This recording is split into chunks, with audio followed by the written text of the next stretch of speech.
পৃথিবী জুড়ে যতগুলো সংঘাত চলছে তার মধ্যে গাজায় মানুষ প্রাণ হারাচ্ছে সবচেয়ে অমানবিক হারে। যুদ্ধবিরতি ঘোষণা হলেও থেমে থেমেই চলে সেখানে বোমা হামলা। খাদ্যের অভাবে প্রাণ হারায় কত নিরীহ মানুষ। জ্বর, সর্দি, কাশি ও ফ্লুয়ের সাধারণ উপসর্গ নিয়ে ৮ বছর বয়সী মেয়ে মরিয়মকে হাসপাতালে ভর্তি করেছিলেন মারওয়া কালুব। তার বিশ্বাস ছিল সর্দি জ্বরের ওষুধ আর মেয়ের স্বাভাবিক রোগ প্রতিরোধ ক্ষমতাই তাকে সুস্থ করে তুলবে।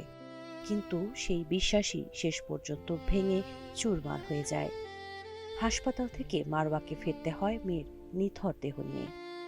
প্রায় ২ বছর ধরে চলা ইসরায়েলি সামরিক অভিযানে গাজা যেন এক মৃত্যুপুরীতে পরিণত হয়েছে। গত বছরের অক্টোবরে যুদ্ধবিরতি কার্যকর হলেও হামলা ও অবরোধ থামেনি।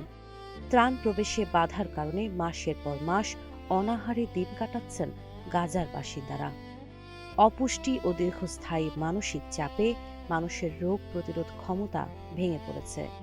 এর সঙ্গে যুক্ত হয়েছে ধ্বংসপ্রাপ্ত স্বাস্থ্য ব্যবস্থা, যেখানে সাধারণ রোগও প্রাণঘাতী হয়ে উঠছে।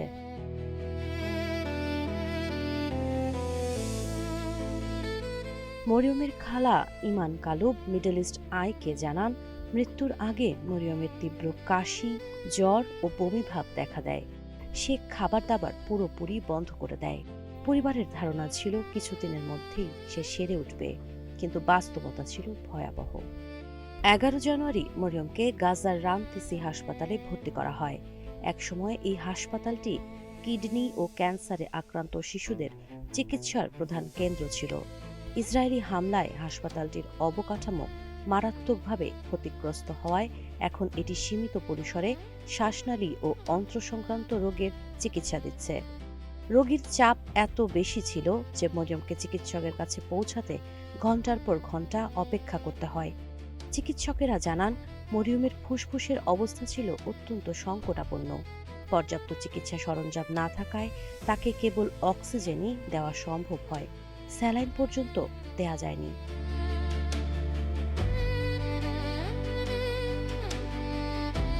গাজা জুড়ে বর্তমানে একটি অজ্ঞাত ও মরণঘাতী ভাইরাস দ্রুত ছড়িয়ে পড়ছে। সীমিত পরীক্ষার সুযোগ ও চিকিৎসা সরঞ্জামের অভাবে স্বাস্থ্য কর্তৃপক্ষ এখনও ভাইরাসটি শনাক্ত করতে পারেনি। আল শিফা মেডিকেল কমপ্লেক্সের পরিচালক মোহাম্মদ আবু সালমিয়া বলেন, গাজায় এমন কোনো পরিবার খুঁজে পাওয়া কঠিন যেখানে কেউ এই রোগে আক্রান্ত হয়নি। তার ধারণা এটি ইনফ্লুয়েঞ্জার মিউটের ধরন বা কোভিড-১৯ও হতে পারে।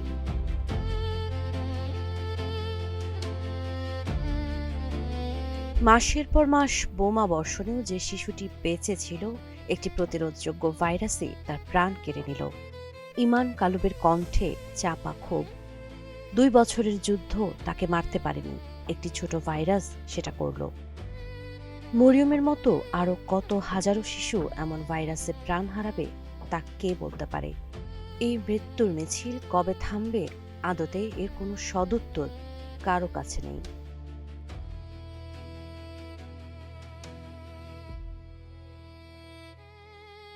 সাবা খান, নাগরিক প্রতিদিন।